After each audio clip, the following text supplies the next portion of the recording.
Hello everyone, this is Vikas Saxena, your computer science teacher. Welcome to my YouTube channel that is CBSE Learning. आज इस video के through मैं आपको Python के basics operators को समझाऊंगा। नोट डाउन करते रहिएगा। मैंने पाइथन सॉफ्टवेयर इंस्टॉल कर रखा है और मेरा पाइथन जो है IDLE है, ऑफिशियल IDLE। और मैं आज जो कोडिंग करने वाला हूँ वो करने वाला हूँ आपका इंटरेक्टिव मोड पे। ओके, इंटरेक्टिव मोड पे करने वाला हूँ, तो ध्यान रखिएगा। इंटरेक्टिव मोड और स्क्रिप्ट मोड दो टाइप के मोड होते हैं। ये है इंटरेक्टिव मोड, और एक फाइल पे क्लिक करके न्यू फाइल पे क्लिक करेंगे तो मेरा जो नया विंडो आएगा, दिस इज कॉल्ड आपका स्क्रिप्ट मोड। ये कौन सा मोड है आपका? Script mode. में यहाँ पे लिख देता हूँ जिससे कि आपको याद रहे कि दो मोड बताए थे मैंने, कि एक था स्क्रिप्ट मोड और दूसरा कौन था आपका इंटरेक्टिव मोड। देखिए दोनों में डिफरेंस सिंपल सा इतना है कि इंटरेक्टिव मोड में हमें एडवांटेज क्या हो जाता है कि हमारा आउटपुट तुरंत आता है। मतलब कोई भी हमने एक कोडिंग लिखी और जैसे ही भी press the enter we will get the output. But during the execution of script mode, जब भी हम कोई कमांड को एग्जीक्यूट करते हैं तो we have to save the program, then after we can run. मतलब इस टाइप के जो मोड हैं, इस मोड में हम लोग प्रोग्राम को प्रॉपरली सेव करते हैं। ठीक है, और इसमें थोड़ा सा हमें एक्स्ट्रा एफर्ट देने पड़ते हैं क्योंकि ये प्रॉपर एक बिग प्रोग्राम्स के लिए हेल्पफुल रहता है। और आज मैं स्क्रिप्ट मोड पे काम नहीं करूँगा, मैं काम करने वाला हूँ आपका इंटरेक्टिव मोड में। As you can see, interactive mode में जो बेसिक्स आप देख सकते हो यहाँ पे साइड से 3 एरोस, या we can say greater than symbol या लेस देन सिंबल, जो भी आप इसको बोलते हो एग्जैक्टली, ये तो ग्रेटर देन है। तो ये सिंबल्स आपके यूज होते हैं। शुरुआत में करता हूँ आज कमेंट्स से। कमेंट्स क्या होते हैं? कमेंट्स दो टाइप के होते हैं, एक होता है सिंगल लाइन कमेंट, एक होता है आपका multi line comment. Single line comment में आपको स्टार्टिंग करनी है तो आपको हैशटैग स्टार्ट करना पड़ेगा, और कोई भी कमेंट आप लिख सकते हैं, जैसे कि today we are learning Python basics, right. मैं यहाँ पे कुछ लिखने वाला हूँ, जैसे मैंने यहाँ पे बेसिक्स लिख लिया, तो मैं इसको जब एंटर प्रेस करूँगा तो कोई भी एरर नहीं आएगी, बिकॉज ये कमेंट है। कमेंट का मतलब जस्ट एक मैसेज होता है। हैशटैग को क्लोज करने की रिक्वायरमेंट नहीं है, if we can press the enter, कोई प्रॉब्लम नहीं आएगी। बात करते हैं मल्टी लाइन कमेंट की। मल्टी लाइन कमेंट क्या होता है? मल्टी लाइन कमेंट मतलब एक से ज़्यादा लाइन में अगर आपको कमेंट बनाने हैं, जैसे आप देख सकते हो स्टार्टिंग में यहाँ पे 2 डिटेल्स लिखी हुई हैं, ये दोनों दिखी हैं, 2 लाइन्स हैं। मैं आपको अगर मैं किसी प्रोग्राम में एक से ज़्यादा लाइन्स आपको बनानी है कमेंट के सेक्शन में, तो आपके पास एक ऑप्शन है मल्टी लाइन कमेंट का। तो आप 1 लाइन, 2 लाइन, 3 लाइन इस तरीके से इन्वर्टेड कोमा लिखेंगे, और इसके अंदर जो भी आप कंटेंट लिखना चाहते हैं, today we are learning comments in Python. Okay, देखिए अब बात करते हैं, क्योंकि हम स्क्रिप्ट मोड में यूज कर रहे हैं तो हमें यहाँ पे अगर हम एंटर प्रेस करेंगे तो हमें अगली लाइन में तुरंत आउटपुट मिलता है, सीधी बात है। तो हम मल्टी लाइन कमेंट को मोस्टली स्क्रिप्ट मोड में यूज करते हैं, लेकिन एक कंडीशन है, हैशटैग को क्लोज नहीं करना पड़ता है, लेकिन इसको क्लोज करना कंपलसरी है, तभी ये आपको एरर जनरेट नहीं करेगा। जैसे आप देख सकते हैं ये एक स्ट्रिंग की तरह भी काम कर रहा है। तो 2 चीज़ें आपने अभी तक सीख ली, एक था सिंगल लाइन कमेंट और दूसरा मल्टी लाइन कमेंट्स। शुरू करते हैं। टॉपिक्स हमारा आज का है वो है आपका ऑपरेटर्स। तो ऑपरेटर्स क्यों ज़रूरी है? क्योंकि प्रोग्रामिंग में अगर आपको ऑपरेटर्स क्लियर नहीं है तो आपको बहुत ज़्यादा प्रॉब्लम होने वाली है। ऑपरेटर्स एग्जैक्टली होते क्या हैं? Operators is just a mathematical terms we can say, और हम जब भी कोडिंग करते हैं तो हमें कुछ कंडीशंस को बनाने के लिए ऑपरेटर्स की हेल्प चाहिए होती है। जैसे सिंपल से ऑपरेटर जैसे आपको होते हैं प्लस माइनस, पहले वहीं से शुरुआत करते हैं। Like we are going to do +4 + 5 we will get definitely 9। Now we can see, अगर मैं ये चाहूँ कि मैं चाहता हूँ कि 4 - 5, we can check -1 is there. Now we can say, अगर मैं कहूँ कि 4 × 5, again we will get 20। Now if we divide 4 / 5, we will get 0.8 because 5 8 is 40 and we will get in decimal answer। लेकिन ये बेसिक ऑपरेटर्स आपके इतने आसानी से यूज नहीं होते, क्योंकि हम जिस ऑपरेटर की बात करने वाले हैं वो हैं आपके कोडिंग के बादशाह। तो हम आज कोडिंग में जो करने वाले हैं वो अलग ऑपरेटर्स हैं। जैसे कि मैंने यहाँ पे लिख दिया 4 × 2, तो वी विल गेट 8। 8 आंसर आना चाहिए, बिल्कुल आएगा। लेकिन अगर मैं 2 मल्टीप्लाई करता हूँ, ठीक है, और मैं अप 2 करता हूँ, तब 8 नहीं आएगा, तब आएगा 16। क्यों? क्योंकि ये रिप्रेजेंट एग्जैक्टली करता है 4 टू दी पावर 2। मतलब जैसे हम लोग मैथमेटिक्स में कुछ इस तरीके से यहाँ पे लिखते थे और यहाँ पे कैरी पावर 2 लिखते थे ना, यहाँ पे एक्चुअली मैथमेटिकल टर्म आप समझ सकते हैं 4 पे power 2। That is why we can write like a 4 into 2। Like अगर मैं चाहता हूँ कि 2 टू दी पावर 4 हो जाए तो आंसर कितना आना चाहिए? 2 इंटू 2 इंटू 2 इंटू 2 कितना आएगा? 2 टू जा 4 टू जा 8 टू जा 16। अगर मैं बोलूँ 2 की पावर 4 करना है तो मुझे डबल करना पड़ेगा और we will get the answer 16। I believe आपको यहाँ तक क्लियर कॉन्सेप्ट हो गया होगा। चलिए थोड़ा बात करते हैं और आगे। अब मेरे पास जो अलग कॉन्सेप्ट, ध्यान से सुनिएगा क्योंकि ये चीज़ें बार बार नहीं बताई जाती हैं। 6 divided by 3 we will get answer in 2.0। समझ रहे हैं आप? ये इंटीजर में आंसर नहीं आ रहा है, ये आपका फ्रैक्शन में आ रहा है आंसर 2.0, डेसिमल में आ रहा है, राइट। अगर मैं आपको बोलूं कि 8 डिवाइडेड बाई 2 कितना आएगा तो obviously 4.0 will be the answer. लेकिन मैं चाह रहा हूं कि यहाँ पे पॉइंट का टर्म्स ना आए, तो हमारे पास एक कंडीशन होती है जिसे हम लोग बोलते हैं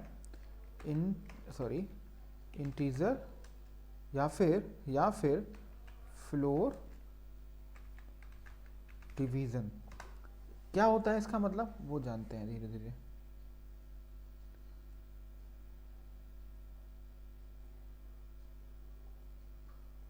ओके मैं यहाँ पे अब बात करने वाला हूँ व्हाट इज फ्लोर डिवीजन।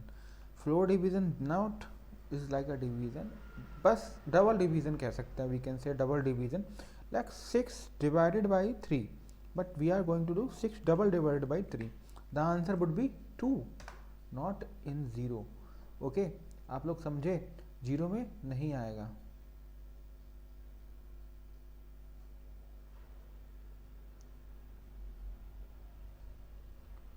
थोड़ा सा स्क्रीन सेट कर लेता हूँ मैं। ओके अब सही है मेरे लिए। तो अब बात करते हैं कि 4 divided by 2 it is also 2। Now अगर मैं बात करता हूँ कि 6 divided by 4 answer would be in decimal, नहीं आएगा, ये भी आपका 1 आएगा। तो आप एक चीज़ नोटिस कर सकते हो कि यहाँ पे आ क्या रहा है, यहाँ पे जो आपका आ रहा है ना वो आप लोग नोटिस कर लेना, ये आपका रिमाइंडर नहीं दे रहा, ये आपका क्या दे रहा है? कोशेंट देता है, ठीक है। क्योंकि यहाँ पे आप लोग भूल जाएंगे एग्जैक्टली देता क्या है, देश की आपको कोशेंट देता है। 6 divided by 4 will give you point in something, but division में हम लोग फ्लोर डिवीजन करेंगे तो हमारा राउंड ऑफ आता है, पॉइंट वाला पोर्शन नहीं आता है। अब बात करते हैं डिवीजन के बाद की। डिवीजन के बाद हमारे कुछ और ऑपरेटर्स हैं जिन्हें हमें ध्यान से देखना है। अभी जो हमारा डिवीजन का कॉन्सेप्ट क्लियर हो गया, अब एक और कॉन्सेप्ट है जिसे हम बोलते हैं कॉन्सेप्ट ऑफ रिमाइंडर। देखिए प्राइम कोडिंग, जब हम लोग कोडिंग करते हैं प्राइम नंबर्स निकालने की, इवन नंबर्स निकालने की, तब हमारा ये बहुत यूज़ होता है। जैसे कि रिमाइंडर में मैं लिखता हूँ 6 इज़ डिवाइडेड बाई 2। आप कहेंगे सर आपने डिवाइडेड का सिंबल तो लगाया ही नहीं है, देख पा रहे हैं आप? मैंने यहाँ पे परसेंटाइल का सिंबल लगाया। This is also a part of division, but इसका जो काम है, जैसे मैंने यहाँ पे बोला क्वेश्चन ये देता है, तो रिमाइंडर ऑब्वियसली कोई ना कोई तो देगा, तो यही दे देगा। ये आपका आंसर क्या देगा? रिमाइंडर, कुछ बचा ही नहीं। जैसे कि मैं आपको 5 डिवाइडेड बाई 2 लिखता हूँ, ऑब्वियसली रिमाइंडर कितना आना चाहिए? 2 टू जा 4, remainder will be 1। The answer is 2.5। Okay 5 divided by 2 किया, that is why it means अगर मैं ये करता तो आंसर मेरा कितना आना चाहिए था? ऑब्वियसली 1 आना चाहिए था। Don't be confuse. तो आपको मैंने कौन कौन से ऑपरेटर बता दिए। अगर मैं बात करूं ऑपरेटर की, तो मैंने आपको जो ऑपरेटर बताए वो मैं आपको एक नोटपैड में बता देता हूँ। नोटपैड जो मेरे ऑपरेटर्स मैंने बताए, आप लोग नोट डाउन करते रहिए और इनके एग्जाम्पल भी नोट डाउन करते रहिए। जैसे मैंने आपको प्लस बता दिया, अभी प्लस बताया, फिर मैंने आपको माइनस बताया, फिर मैंने आपको मल्टीप्लिकेशन बताया, फिर उसके बाद मैंने आपको डबल मल्टीप्लिकेशन बताया, जिसे हम लोग क्या बोलते थे? इसको हम लोग बोलते थे पावर। मैं पावर लिख देता हूँ, ठीक है, पावर बोल देते हैं। उसके बाद हम लोगों ने फोर्स देखा, फिर हमने देखा डिवीज़न। ये डिवीज़न नॉर्मल सा था, हमने डिवीज़न सीख लिया। डिवीज़न के बाद हमने डबल डिवीज़न सीखा। इसका नाम हम लोग क्या बोलते हैं एग्जैक्टली? Floor division. ठीक है, ये भी हमने देख लिया। उसके बाद हमने एक साइन दिखा जिसे हम लोग बोलते हैं मॉड्यूलस का साइन। ठीक है, इसको बोलते हैं हम लोग एग्जैक्टली मॉड्यूलस का साइन। और इसका जो काम होता है, काम क्या है इसका? रिमाइंडर जनरेट करना। ठीक है, ये रिमाइंडर को जनरेट करता है। और ये आपका क्या जनरेट करता है? एग्जैक्टली क्वोशिएंट को जनरेट करता है। ठीक है, तो यहाँ तक आपको क्लियर हो गया होगा ऑपरेटर के कॉन्सेप्ट। ठीक है, और ऑपरेटर में छोटे छोटे से ऑपरेटर और आते हैं, जैसे कि मैं यहाँ पे स्क्रीन क्लियर कर रहा हूँ और शुरू करता हूँ। कुछ ऐसे ऑपरेटर्स जो हमें ज़रूरी है जानना। देखिए, हमें सबसे पहले ये पता होना चाहिए कि वेरिएबल्स कैसे बनते हैं।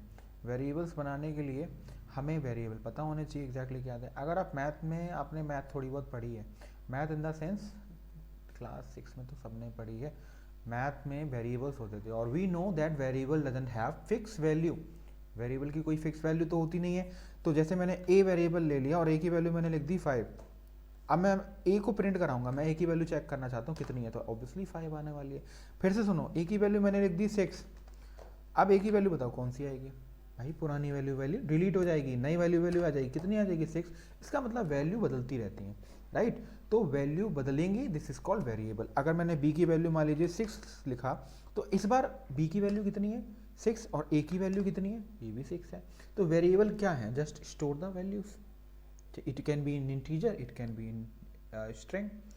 अब वेरिएबल्स की जब बात कर रहे हैं, क्योंकि मैं आपको ऑपरेटर पढ़ा रहा हूँ, तो मैं वेरिएबल्स थोड़ा सा इंक्लूड किया, क्योंकि हम वेरिएबल की मदद से कुछ ऑपरेटर और सीखने वाले हैं। जैसे कि मैं ऑपरेटर की बात करता हूँ। अब कुछ ऑपरेटर है, जैसे कि मेरा एक ऑपरेटर है greater than, this is called greater than. अगर मैंने आपसे बोला 4 क्या ग्रेटर है 3 से, तो आप बताओ आंसर क्या आना चाहिए? आप कहेंगे सर बिल्कुल सही है, ट्रू है। नाउ अगर मैं बोलूँ 5 इज लेसर देन 7, आप क्या बोलेंगे? बिल्कुल सही है सर, ट्रू आना चाहिए। Yes, it is true. Now अगर मैं ये बोलूँ 5 is greater than, and we are also using the other operator, greater than equal to 4। आप मुझे बताओ क्या हो सकता है? बताइए आंसर। तो आपको दिमाग में आया होगा सर ये ट्रू हो सकता है क्योंकि 5 एक 4 से बड़ा है, लेकिन इक्वल टू भी लगा हुआ है। तो जब भी आपको ऐसा दिखाई पड़े, डबल ऑपरेटर दिखाई पड़े साथ में, तो कोई भी एक अगर एक सही है तो आंसर ट्रू ही होने वाला है, तो answer will be true. As you can see, अगर मैं यहाँ पे ग्रेटर देन इक्वल टू लगाता हूँ और मैं यहाँ पे 5 ही रखता हूँ, तब भी आप एक देख सकते हो एक इक्वल है, that is why answer would be true. Now again 7 is less than, now I am going to ये take 7 is less than equal to 8। आप देख सकते हो ये ट्रू आया, बिल्कुल सही है सर। दोनों चीज़ें, दोनों ऑपरेटर अगर हैं तो कोई भी एक सिंगल ऑपरेटर है तो it will be work. Now अब एक और ऑपरेटर होता है जो अक्सर बच्चे भूलते हैं और इसको पता नहीं क्यों ऐसा होता है, मैं इसको ध्यान से बोलना चाहता हूँ। इसका नाम ही है आपका कंपैरिजन ऑपरेटर। मैं देखो आपको एक चीज़ बता देता हूँ, मैं आपको वो मेथड्स नहीं बताने वाला हूँ जो बहुत ज़्यादा लीनियंट है, मतलब बार बार हमें लिखने की रिक्वायरमेंट है। मैं डायरेक्टली बोर्ड प्रोस्पेक्टस से बताने वाला हूँ। मैं बात कर रहा हूँ कंपैरिजन ऑपरेटर। ऑब्वियसली यहाँ पे मैंने कोई मैंने कोई कमेंट दिया नहीं, तो मैं इसको कमेंट बना देता हूँ ताकि कोई एरर ना आए। तो मैं कमेंट बनाने के लिए मैं इसको ये बना देता हूँ और मैं इसको एरर, कंपैरिजन ऑपरेटर मेरा टॉपिक है अभी। कंपैरिजन ऑपरेटर एग्जैक्टली होता क्या है? कंपैरिजन ऑपरेटर में इक्वल टू सिंबल लगता है लेकिन डबल। तो क्या मतलब है इसका? जैसे मैंने 5 लिखा, चेक करूंगा क्या 5 मेरा 5 से इक्वल है, कंपेयर कर रहा है एक दूसरे को। वी विल क्लिक यस, सही है सर। क्या बोलेगा? सर एकदम सही है, ठीक है। तो ये ट्रू बिल्कुल बोला। अब मैं बोलूंगा 7 इज इक्वल टू 8, आप बोलेंगे सर बिल्कुल फॉल्स है इसका आंसर, राइट। तो डबल इक्वल टू का मतलब आप समझ रहे हो ना, double equal to is use for comparison. Now अगर मैं बोलूँ 7 equal to, okay we can say 7 equal to 5, देखो क्या आंसर आने वाला है। ऑब्वियसली एक लीगल ऑपरेटर नहीं है।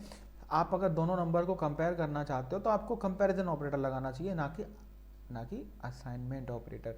ये आपका जो मेरा ऑपरेटर है ना इक्वल टू, मैं इसको हैशटैग में कर देता हूँ क्योंकि देखिए कमेंट का यूज होने लगा ना। इक्वल टू जो है आपका, वो आपका एक क्या है? असाइनमेंट ऑपरेटर, ठीक है। तो इसका यूज जो ज़रूरी है वो मैंने बता दिया।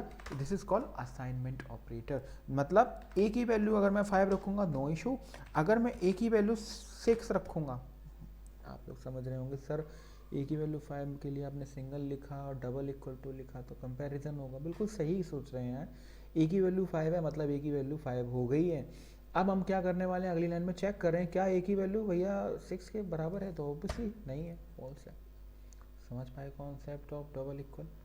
आई बिलीव यहाँ तक कॉन्सेप्ट क्लियर होगा। एक और कॉन्सेप्ट आपका है जिसको मैं बोलता हूँ आपका not equal concept. Comparison operator था, ऐसे इक्वल, इसे इक्वल ऑपरेटर भी बोलते हैं, तो नॉट इक्वल भी तो होगा कुछ। बिल्कुल है। मैंने क्या बोला, अगर मैं 5 को इक्वल करता हूँ 5 से तो answer would B exactly true. लेकिन अगर मैं बोलूँ 5 जो है वो इक्वल आ जाए 7 के, मतलब मैं ऐसा चाह रहा हूँ कि ये ट्रू आए आंसर, तो भाई ट्रू का भी नहीं आएगा। ट्रू करने के लिए मुझे इसको चेंजेस करने पड़ेंगे। वो चेंजेस क्या हैं, ये जो डबल इक्वल टू है ना, एक इक्वल टू हटा दो और वहाँ पे लगाओ सिंबल ये वाला, ये आपको 1 पे मिल जाएगा, शिफ्ट के साथ आप दबाएंगे तो यहाँ पे नॉट इक्वल बोलते हैं इसको। मतलब ये जो कॉम्बिनेशन आप देख रहे हो ना, ये वाला, ये नॉट इक्वल का कॉन्सेप्ट है। कौन सा कॉन्सेप्ट है? नॉट इक्वल का, ठीक है। This is not equal. तो अब आंसर क्या आने वाला है? ट्रू, बिल्कुल ट्रू। नॉट इक्वल का कॉन्सेप्ट क्लियर? अगेन मैं पूछने वाला हूँ, आप लोग मुझे इसका आंसर अभी बताइए। I can not here you, but this means आप कुछ तो सोच रहे होंगे ना इसका आंसर क्या होना चाहिए। आप कहेंगे सर ट्रू, बिल्कुल सही है, ट्रू। तो ऑपरेटर्स के कॉन्सेप्ट अगर क्लियर हो गए हैं तो बहुत अच्छी बात है। यही बेसिक ऑपरेटर्स आपके आगे यूज होने वाले हैं। और भी एक ऑपरेटर है एंड और ऑपरेटर, मैं इसको आगे जो वीडियो बनाऊंगा उसमें बता सकता हूँ। अभी थोड़ा सा उसमें शॉर्ट में बता देता हूँ। मैं जब इफ़ के कॉन्सेप्ट को यूज़ करूँगा तब मैं उसको बहुत डिटेल में बताने वाला हूँ। फिलहाल मैं आपको उसको एक हिंट दे देता हूँ। बहुत सारे ऑपरेटर हैं, जैसे आपका आइडेंटिटी ऑपरेटर है, मेंबरशिप ऑपरेटर है, और आपके ये मैथमेटिकल ऑपरेटर्स में आपका एंड हो गया, और हो गया, और आपका आइडेंटिटी ऑपरेटर के साथ साथ इज जो नॉट इन आता है वो भी हम लोग कंसीडर करने वाले हैं। बहुत सारी चीज़ें हैं, हम लोग टाइम टू टाइम कंप्लीट करेंगे। फिलहाल इस वीडियो में मैं इतना ही है। आप लोगों को अगर वीडियो पसंद आई है तो just do like the video. अगर आपको कोई डाउट है, जस्ट डिस्क्रिप्शन बॉक्स में मैंने एक टेलीग्राम का लिंक दिया हुआ है, go and if you have any doubt you can contact me, and मैं आपको वहाँ पे कुछ sample papers, multiple files and notes share करूँगा। Just if you like this video, do like. Thank you.